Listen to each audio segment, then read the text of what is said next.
There are a lot of characters in One Piece that people love outside of the Straw Hats, and honestly it's really not that hard to see why. Oda has spent decades quietly planting seeds, sometimes intentionally and sometimes almost accidentally, for characters whose futures could rival or even eclipse members of the main cast. Characters who at this point in the story are nowhere near the strongest version of themselves. And yet, when you really sit down and think about their ceilings, they're honestly very terrifying. Not because they're broken or anything, but because of what they could become if everything lines up. So in this video, I want to talk about the One Piece characters with the greatest unrealized potential. Before we start though, I want to set a few ground rules. First, I'm not going to get stupidly speculative. Everything on this list has to make sense within the logic of the story and the way Oda usually handles growth. Second, I'm leaving off Luffy and Zoro, but not because they don't have potential. I mean, obviously they do, but I'm not adding them simply because they're already walking towards it. This list is about characters who are still far away from where they could realistically end up. And with all the setup out of the way, let's finally get into Momonosuke. Momonosuke might be the single clearest example of unrealized potential in this entire series. And the crazy part is that for most of his time in this story, he wasn't really treated that way at all. In fact, he was more than anything treated like a burden, a symbol, a scared kid pretending to be brave. But now everything has changed. Momonosuke now has the adult body of Kazuki Oden, the mythical Zoan devil fruit of Kaido, in a position that forces him to grow whether he's ready or not, that being the Shogun of Wano. And people really underestimate what having Oden's body actually means. People seem to forget that Oden was a monster before Haki was even part of the conversation. As a teenager, he was overpowering veteran samurai, surviving injuries that could have killed him, and casually performing physical feats that bordered on absurd. I mean, to be quite real with you, the boiling oil alone should permanently remind you how insane his raw durability and stamina were. Momonosuke has that exact same physical foundation, and he hasn't even begun real training yet. Now stack Kaido's devil fruit on top of that. Kaido's reputation wasn't built entirely on strength alone. His devil fruit gave him insane durability, stamina, recovery, and physical amplification. Momonosuke has access to all of that potential, but with none of the refinement yet. And the scary part is that Momonosuke is still mentally a child. Usually that's a weakness, but long term it's a blessing, because children learn faster. They adapt faster, and once his mindset starts to catch up to his body, his growth could be explosive. Haki training, swordsmanship, devil fruit mastery, potential conquers Haki, and possibly even an awakening. A fully realized Momonosuke wouldn't just rival Oden and Kaido, but he could surpass them both. At his very peak, he wouldn't just be Wano's greatest shogun, but a historical anomaly. Now, Koby's potential is a little less obvious at a first glance, but narratively, it's kind of insane. Koby is literally just the Luffy of the Marines. And no, it's not hyperbole, and no, it's not a theory, it's intentional. This is a kid who started as literal fodder, trained under Garp himself, and climbed from absolutely nothing to a battlefield relevant character in an absurdly short amount of time. His growth curve already defies logic, and One Piece has always made one thing clear: that the new generation surpasses the old. Koby is chasing Luffy the exact same way Garp used to chase Roger. But unlike before, Koby isn't just admiring Luffy from afar anymore. He genuinely believes Luffy's existence threatens the world. And that kind of conviction matters, because you don't become great in One Piece just by being strong. You become great by having a belief you're willing to stand on, even if it puts you in position to someone you really don't care about. Is that me saying that Koby needs to be equal to Luffy?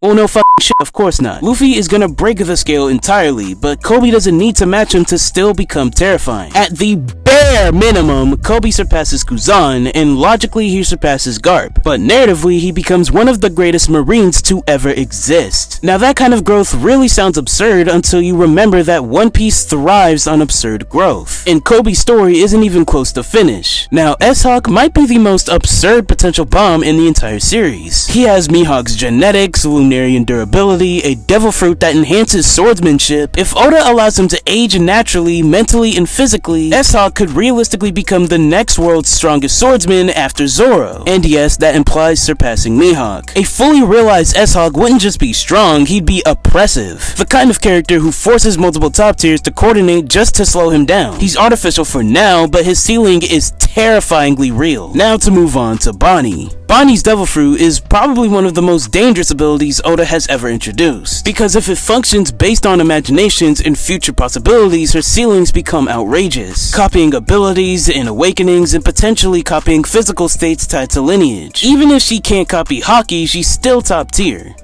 Or can she?